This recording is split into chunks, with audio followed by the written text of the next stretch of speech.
Hello and welcome to 103.1 Sports Network. I am joined by Alex and Ishan. I'm Alex. Today we're going to be talking about the 12-team CFP and later on DeAndre Hopkins. So, Ishan, what do you think of this new 12-team CFP outlook?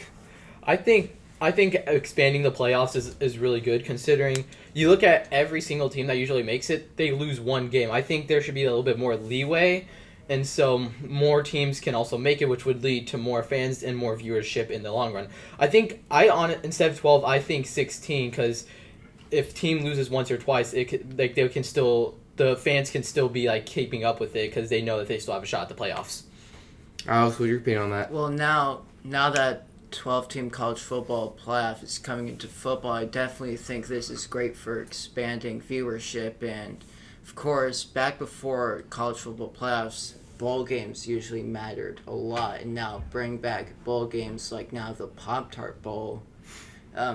It will bring the whole meaning of bowl games back in its place instead of just the Sugar Bowl and Peach Bowl. And I do think that 12 teams is perfect for this. I do think that this will bring in a ton of revenue, even for dark horse colleges.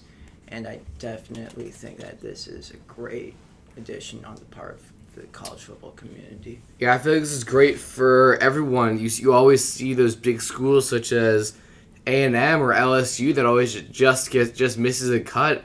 Especially you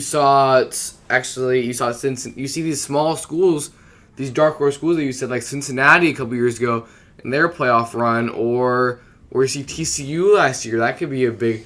It allows more conferences to have more chances, and then like Oregon, you have the Pac-12 getting in there.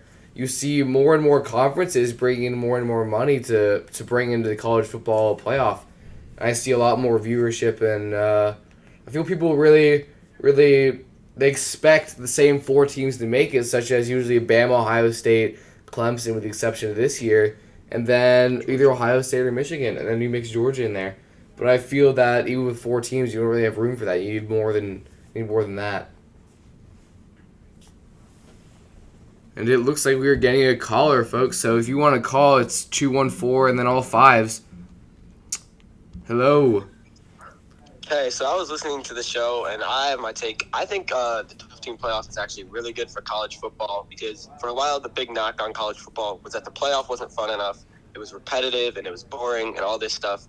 But I think with the change coming in, it gives more, like lower tier teams, I guess, like a fair chance at, having a shot at the playoff because there's been a lot of teams that believe that they are capable of the college football playoff, but they couldn't get in because there was only 4 people. Spots were so limited. And, I'm an Ohio State fan, and I love seeing, like, us being in the college football playoff every year. But I think it's going to be a lot more fun to have a bit more shakeup in the landscape of college football. And that's going to be something that I think is going to be really good for the game of football. I gotta say, I totally agree with you. Like I said earlier, right, there's the A&Ms and the Oregons and the LSUs of college football that really just missed the cut because they have a tough conference, so they can't really win their conference championship, which definitely helps get a leg up. So now teams don't really have to win the conference championship; they have to just, I'd say, 2 or less losses would do it. What do you think? Yeah. And also not to mention, if we do like a 16 or 12, there's a lot more room for upsets, and upsets lead to more viewers, which is definitely what the NCAA wants. Yeah, and I'm on par with your take there. Upsets are the reason why college football exists, and this brings in more parity for upset style games like we saw with TCU over Michigan last year. Yes. Well, we thank you for tuning in. No Thanks, problem. thanks for listening. And now moving on to our next topic, DeAndre Hopkins, just released by the Cardinals about a week ago. Where do we think he'll end up? I honestly don't think any team's going to want him. You look at him, he's a veteran. He's demanding a lot more money than, honestly, I think he should get. He's starting to do that Julio Jones trend where he's starting to, like, dip down in performance, and I just don't think teams are going to want to pay him that much. I totally disagree with you there, Ishtan. I do think that there are teams out there who need DeAndre Hopkins in their wide receiver core if they want to contend. He's their best option available. the Chiefs, for example, they don't have a great wide receiver core. Kadarius Toney is their wide receiver one. I understand he has potential, but he can't cut it at that number one spot. You also have the Bills.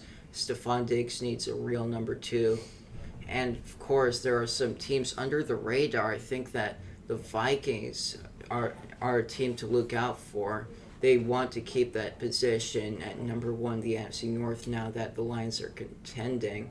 And the Jets as well. They need a real wide receiver after going for Odell Beckham Jr., him going to the Ravens, to actually make a statement for themselves. I don't know if it's just me, but I could see DeAndre Hopkins heading back to Cleveland. Him and Deshaun Watson had a great connection in Houston until, that O'Brien trade where they got no one in return for Hopkins to Arizona. I feel like him and Deshaun Watson would have a good connection, especially because, they played in Houston together. They've been almost on the brink of a Super Bowl until they met up with Buffalo in the playoffs. And there's just a big connection there. And it looks like that's going to wrap it up for our show. This is 103.1 Sports Network. Thank you for tuning in.